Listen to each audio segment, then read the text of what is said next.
Hello and welcome back to channel once and guys. मेरा नाम है आशीष गायकवाड़ और स्वागत है आप सभी का फिर से एक बार हमारे यूट्यूब चैनल पे। दोस्तों, आज का वीडियो काफ़ी इंपॉर्टेंट है उन स्टूडेंट्स के लिए, मोस्टली फीमेल नर्सेस के लिए जो मिलिट्री नर्सिंग ज्वाइन करना चाहते हैं। अगर आपने बीएससी नर्सिंग कंप्लीट किया है और आप चाहते हो बीएससी नर्सिंग के बाद मिलिट्री नर्सिंग सर्विसेज में जॉब करें, मिलिट्री में एज अ नर्सिंग जॉब करें।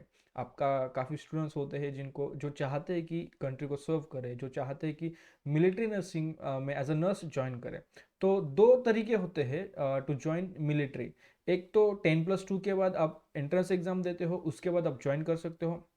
दूसरा तरीका ये है कि आपने नर्सिंग कंप्लीट किया है, आपका 4 साल का कोर्स कंप्लीट किया है, ग्रेजुएशन कोर्स, उसके बाद आप ज्वाइन कर सकते हो। तो इस वीडियो में मैं उस सेकेंड ऑप्शन के बारे में डिस्कस करने वाला हूँ। पिछले कुछ दिनों में मुझे कुछ कमेंट्स आए कुछ वीडियोस पे एंड कुछ मुझे पर्सनली मैसेजेस भी आए डीएम अपने इंस्टाग्राम पे। तो काफ़ी ज़्यादा मैसेजेस आने के कारण मैं ये वीडियो बना रहा हूँ। तो अगर आप ऐसे स्टूडेंट हो जो चाहते हो बीएससी नर्सिंग के बाद किस तरीके से ज्वाइन कर सकते हैं या फिर क्या प्रोसेस है, सिंपल प्रोसेस है। मैंने काफ़ी वीडियोस में डिस्कस भी किया है, फिर भी ये वीडियो में स्पेशली उस टॉपिक पर बना रहा हूँ। तो इस वीडियो में बने रहिए, वीडियो को शुरू से लास्ट तक देखते रहिए। अगर आप चैनल पर नए हो तो चैनल को सब्सक्राइब करिए, वीडियो को लाइक करें। इस वीडियो को लाइक टारगेट रखते हैं 5 आवर्स में 100 लाइक्स। तो आई नो आप कर सकते हो। तो इस वीडियो को शुरू करते हैं। तो सबसे पहले अगर हम बात करें तो जिस तरीके से कोई भी गवर्नमेंट जॉब अगर हमें चाहिए तो उसका नोटिफिकेशन आता है, तो उसके नोटिफिकेशन किसी पर्टिकुलर साइट पे होता है। इसी तरीके से मिलिट्री नर्सिंग सर्विसेज में अगर आप जॉब करना चाहते हो आफ्टर बीएससी नर्सिंग, तो उनकी साइट्स पर आपको अपडेटेड रहना बहुत इंपॉर्टेंट है।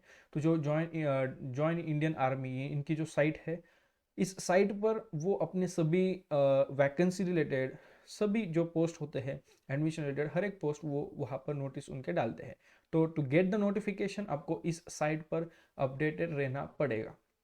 नेक्स्ट, अब जो आपको अगर आपको यहाँ पर जॉब करना है तो एंट्रेंस एग्जाम के थ्रू आप यहाँ पर जॉब कर सकते हो। मतलब एंट्रेंस एग्जाम के थ्रू आप यहाँ पर एंटर करते हो, एंट्रेंस एग्जाम के थ्रू आपको ज्वाइनिंग हो सकती है।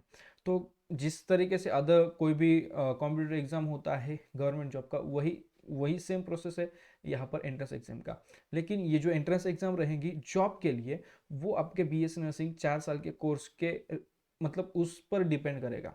जो एग्ज़ाम के लिए सिलेबस रहेगा वो आपके 4 साल पर डिपेंड करेगा। और जो एग्ज़ाम का जो पैट या फिर जो मेथड रहेगा वो रहेगा कंप्यूटर बेस्ड टेस्ट, सीबीटी मतलब मेथड से आपका एग्ज़ाम होगा। अगर हम बात करें प्रोसीजर की, अगर आप ज्वाइन करना चाहते हो तो ये चीज़ आप ध्यान में रखिए कि 3 स्टेप्स के थ्रू आपको जाना पड़ेगा। सबसे पहले रहेगा आपका एंट्रेंस एग्जाम जो आपको देना पड़ेगा। Next, interview method. Entrance exam के बाद आपका इंटरव्यू होगा। अगर आप एंट्रेंस एग्जाम में आप मेरिट में आते हो, अच्छे मार्क्स आपको होते हैं, देन आपको इंटरव्यू के लिए बुलाया जाएगा, लेटर मिलेगा। अगर आप इंटरव्यू में if you are successful then आपका मेडिकल टेस्ट होगा। एंड मेडिकल टेस्ट होने के बाद ही अगर आपके उस इन तीनों चीज़ों के बेसिस पर मेरिट लिस्ट आएगी। मेरिट लिस्ट के अनुसार अगर आपका नाम होता है उसमें कट ऑफ लिस्ट में अगर आपका नाम होता है देन आपका सिलेक्शन होगा। तो दिस इज द थिंग। तो अगर हम ये हुई सिंपल प्रोसीजर। तो सबसे इंपॉर्टेंट बात करते हैं सिलेबस की, क्योंकि शुरुआत होती है आपके एंट्रेंस एग्जाम से। अगर आप वही क्रैक कर पाओ तो ही आगे आगे की प्रोसेस आपके लिए ओपन होती है। तो उसके लिए जानना ज़रूरी है सिलेबस क्या है। तो जैसे मैंने बताया कि ये जो सिलेबस है 10+2 के बेसिस के ऊपर जो एंट्रेंस एग्जाम होती है उससे काफ़ी डिफरेंट है, क्योंकि वहाँ पर आपके 10, 11, 12 के नॉलेज पर आपको वो एग्ज़ाम देनी होती है।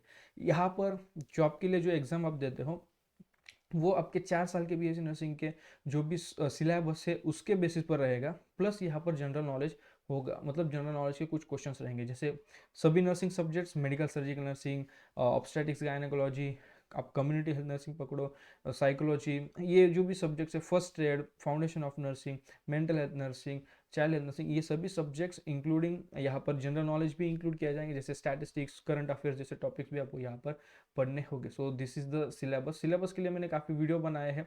आप मतलब मैंने पिछले कई बार वीडियो बनाए हैं नर्सिंग मिलिट्री नर्सिंग सर्विसेज के ऊपर। आई बटन में उसकी प्लेलिस्ट में दे दूंगा, वहाँ से आप देख सकते हो। तो हम बात करते हैं एलिजिबिलिटी की, सबसे इंपॉर्टेंट बात। अगर आप एलिजिबल ही नहीं हो तो अप्लाई करने से मतलब अप्लाई करने का कोई मतलब ही नहीं बनेगा। तो एलिजिबिलिटी जानना बहुत इंपॉर्टेंट है। तो कौन कौन एलिजिबल है? सबसे पहले female nurses, only female nurses, female candidates ही यहाँ पर अप्लाई कर सकते हो, नॉट फॉर मेल्स। मैरिड हो अनमैरिड हो यू कैन अप्लाई।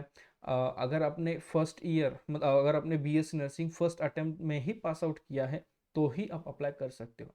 अगर आपके कोई बैकलॉग है, कोई सब्जेक्ट रहे हैं, तो you can not apply, you are not eligible. So this is very मतलब ये काफ़ी स्ट्रिक्ट चीज़ ये बताई गई है कि अगर आपने पास किया है फर्स्ट अटेम्प्ट में तो ही आप अप्लाई करिए।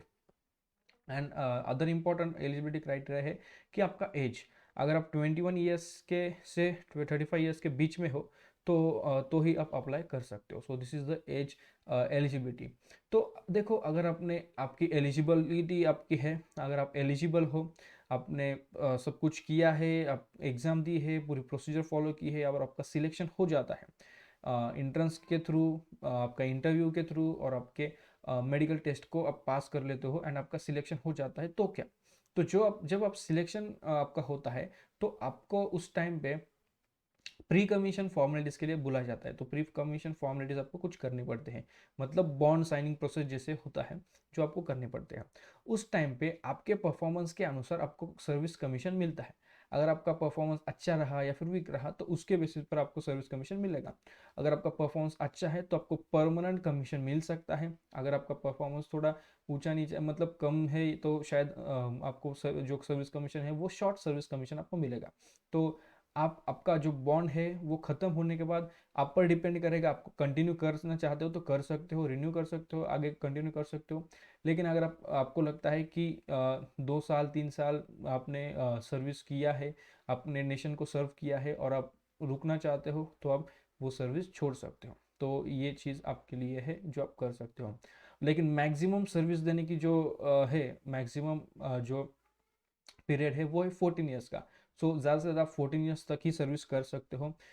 14 ईयर्स सर्विस करने के बाद आपको पेंशन्स मिलेगी, उससे कम उसके उसके लिए कुछ कहा नहीं गया है। लेकिन 14 साल अगर आप सर्विस करते हो देन उसके बाद आपको पेंशन्स अवेलेबल है। अब इसके बाद जब आप सभी प्रोसेस कर लेते हो, प्री कमीशन फॉर्मेलिटीज जो भी होते हैं, बॉन्ड साइनिंग और वो हर एक चीज़ जो होती है वो कंप्लीट करने के बाद आपको जिस रैंक पर आप पोस्ट होते हो, जिस रैंक पर आपको लिया जाता है जॉब पे, वो रहता है लेफ्टिनेंट का। तो इस रैंक पर आप पोस्ट होते हो। तो जब आप पोस्ट होते हो तो आपकी सैलरी रहेगी 65,000। सो 65,000 तक आपकी सैलरी रहती है। उसमें काफ़ी चीज़ें इंक्लूड किए जाते हैं, आपके अलाउंसेस, आपके लोकेशन के अनुसार हर एक चीज़ वहाँ पर आपको दी जाती है। उस बेसिस पर आपकी एक सैलरी डिसाइड की जाती है। देन अब ये हुआ सैलरी की। तो अगर हम बात करें प्रमोशंस की तो ये भी हमें समझना बहुत ज़रूरी है कि प्रमोशंस क्या रह सकती है या फिर क्या रहते हैं। तो जब आपका पोस्टिंग आपको मिलती है, आपको जॉब पर लिया जाता है, उस टाइम पर आपका रैंक रहता है लेफ्टिनेंट का। लेफ्टिनेंट के रैंक पर 2 साल काम करने के बाद आपको कैप्टन ये रैंक मिलता है।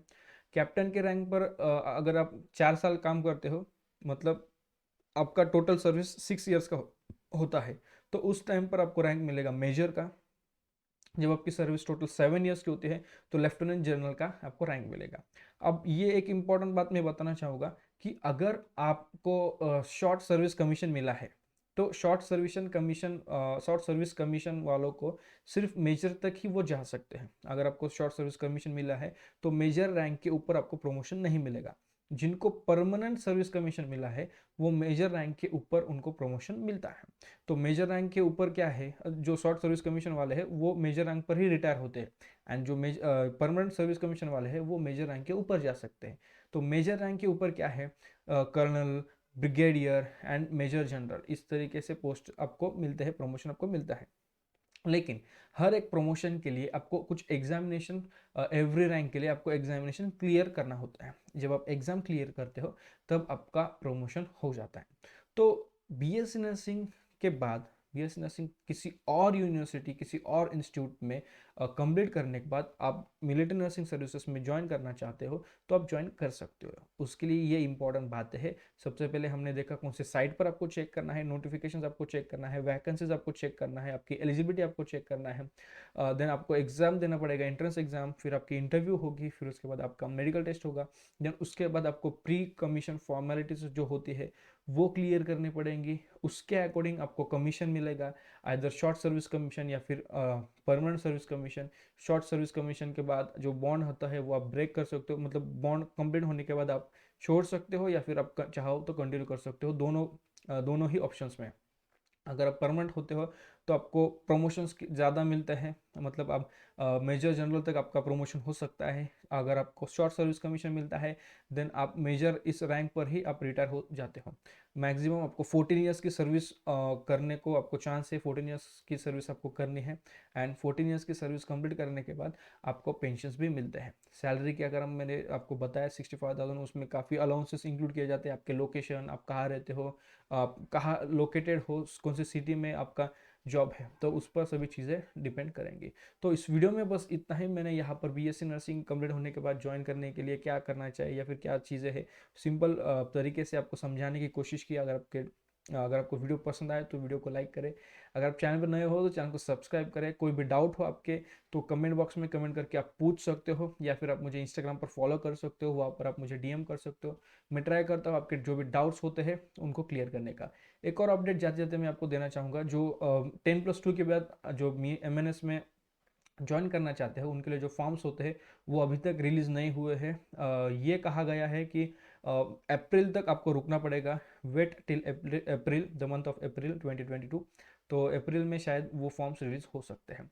तो उम्मीद करता हूँ आपको वीडियो पसंद होगा। फिर से एक बार, अगर आपको कोई भी डाउट हो तो आप कमेंट बॉक्स में कमेंट करके पूछ सकते हो। मिलते हैं किसी और वीडियो में किसी और टॉपिक के साथ, तब तक के लिए शालोम, शांति और सलाम। Bye bye.